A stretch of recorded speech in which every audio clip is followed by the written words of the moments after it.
Bienvenidos a Misiones Online TV, nuestra página de la historia. Hoy con una visita de lujo realmente. Va a estar presentando su nuevo libro aquí en Posadas en un rato nada más y nosotros lo tenemos en nuestros estudios a Felipe Piña, que viene con su libro sobre Mariano Moreno, La vida por la patria. Felipe, bienvenido, un placer tenerte. ¿Cómo estás? Un gusto. Muy bien. Bueno, un libro muy interesante que habla de un personaje muy interesante al que vos un poco lo explicás en el libro. Siempre se le han endilgado o achacado proyectos, afirmaciones, teorías que por ahí no tuvo, sí, y se le han negado otras que sí tuvo. Es un personaje un poco tergiversado, sí, en la historia. Y justamente tratado, me parece, ¿no? Porque efectivamente el plan de operaciones, hablar de la representación de los hacendados como la Biblia del neoliberalismo, cuando no lo es, ¿no? Así que creo que sí, es un personaje que está bueno leerlo.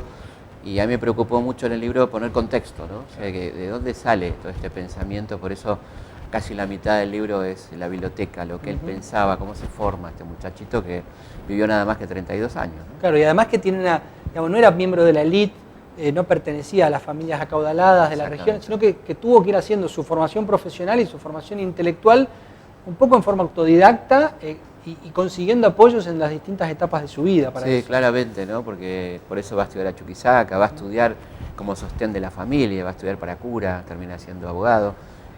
Y bueno, claramente sí, esta es la diferencia con Belgrano, por ejemplo, claro, que puede ir a estudiar a Salamanca, Valladolid, a Oviedo, y él estudia en Chuquisaca, que era una gran universidad de todas maneras, ¿no?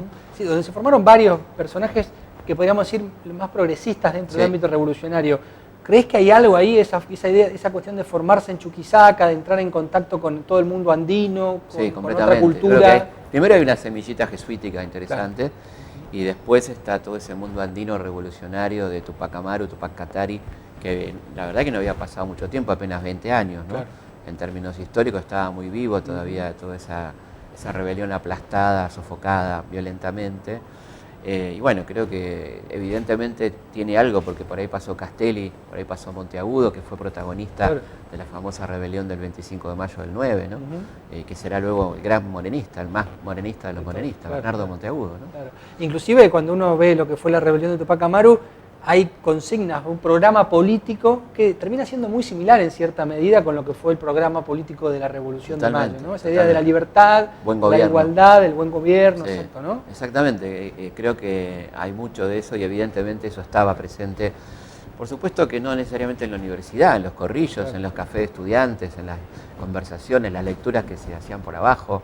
Bueno, Mariano fue un afortunado porque cayó a la casa de Terrazas, que tenía 6.000 volúmenes de libros prohibidos, claro, que tuvo el buen tino, obispo, de no quemarlos, sino guardárselos en esa biblioteca, y la verdad que ahí jugó el azar un poco, ¿no? Porque claro, podía haber caído a cualquier lado y cayó en esa casa, a esa biblioteca donde estaba todo lo prohibido de los pensadores de la revolución, ¿no? Cuando hablamos de libros prohibidos, realmente eran prohibidos, no se podían, no había autorización para leerlos. Sí, se requisaban los barcos, claro. Yo ahí pongo el decreto de Carlos IV de requiso de barcos, donde no se podía entrar nada, papeles, periódicos, libros.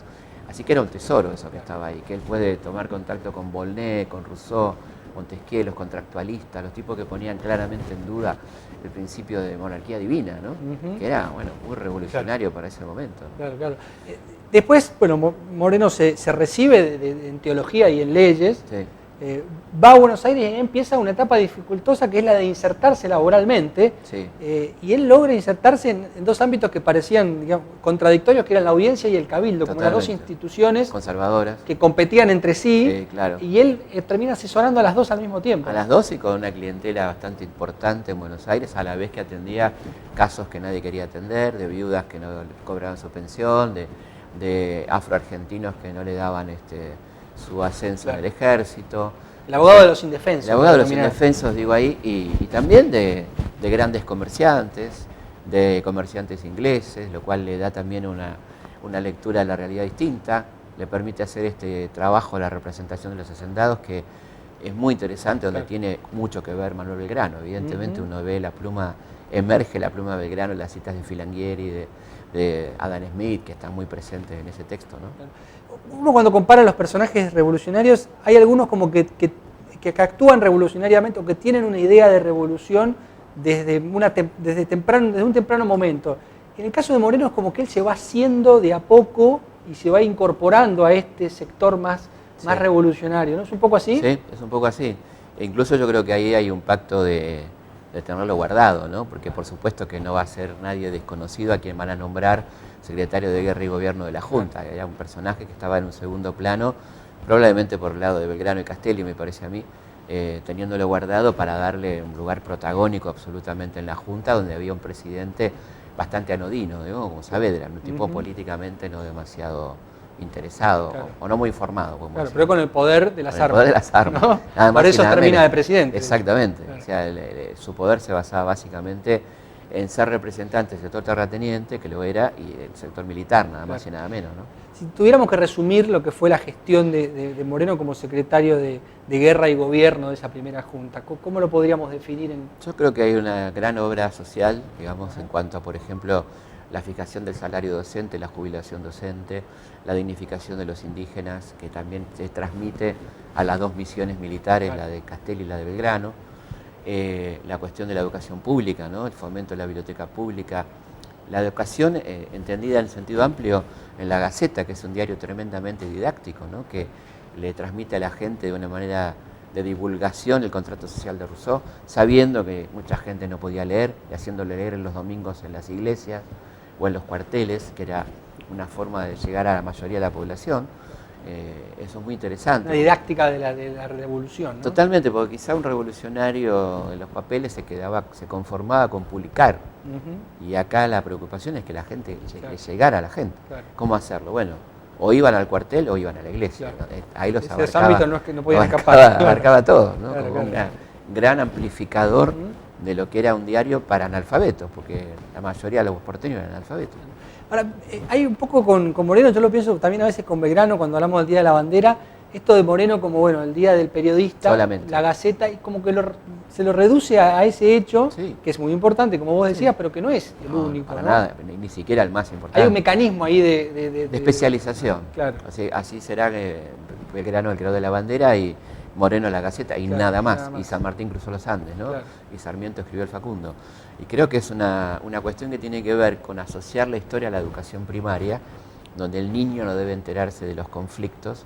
Entonces se cree que la historia debe seguir siendo narrada de esa manera. Primero, que el niño está más que en condiciones de enterarse del conflicto y entender, por lo menos el niño del 2017, claro, absolutamente en condiciones, pero sigue escolarizándose la historia, ¿no? Hay una narrativa histórica que sigue pensando que si hay conflicto no es historia, ya es política. Claro. Y es política, por supuesto. Claro, claro. La política es la historia. No contar el conflicto también es política. Obviamente, ¿no? Negar el conflicto es una gran decisión política, evidentemente. Hay una parte, digamos, que lo corre un poco a Moreno de su visión política, que es su relación con su mujer, Guadalupe Cuenca, que vos lo contás en el libro también, y cómo esa mujer soporta todo lo que viene después, luego de la expulsión de Moreno del gobierno y su muerte en alta mar. Es tremendo, la verdad que es un tema muy conmovedor. Primero, una mujer extraordinaria, ¿no? Porque pensemos, una chica muy jovencita que tenía esa visión política, porque las cartas están claramente divididas en dos: una pasional declaración de amor permanente, de evidentemente un amor correspondido, porque ese reclamo tiene que ver con una costumbre de amarse,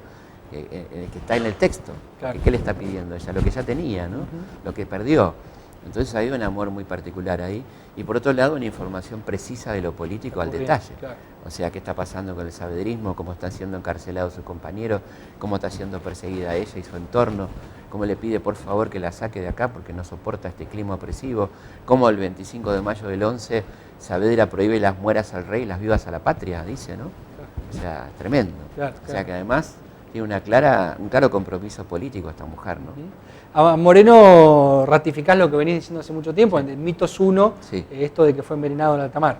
Sí, porque probablemente puede ser culposo o doloso el homicidio, pero el capitán no puede ignorar que ese antiemético en proporciones fuertes es un veneno, ¿no? Claro. Y se daba con gotitas en agua eso, y acá le da medio frasco. Claro. Y en el momento que está solo, cuando no está ni su hermano ni su secretario, cuando se empieza a descomponer, se niega a ir a Río, que estaba muy cerca de Río de Janeiro, a pocas millas. Cuando se muere, se niega a hacer la autopsia. Luego desaparece, George Stephenson desaparece de la historia, lo rastreé por todos lados. No está más, desapareció. Entonces, bueno, hay algo muchos indicios. Muy raro todo eso, más el traje de viuda que le mandan a Guadalupe, bueno, declaraciones que cuenta Guadalupe, lo que dice ahí. Agrelo dijo que no vas a volver a beber el agua del Río de la Plata, ¿no? O sea, bueno, muchas cosas, ¿no? Claro, claro. Felipe, ¿qué significa esto de poder venir con este ciclo Primavera Planeta? Esto de, bueno, poder venir al interior a presentar tus trabajos, estar en contacto con el público. Bueno, para mí siempre es un placer recorrer el país. Yo no hablo de interior porque creo que somos todo lo mismo.